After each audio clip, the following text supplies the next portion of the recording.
बोलतो लाखनवाड्याहून.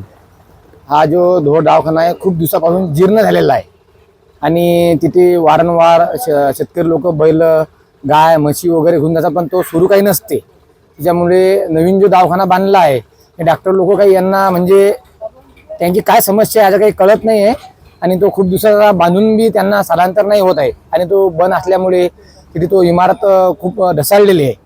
त्याच्यामुळे तो इमारत पडत आहे आणि नवीन दवाखाना असल्यावर बी ते सुद्धा बांधत नाही.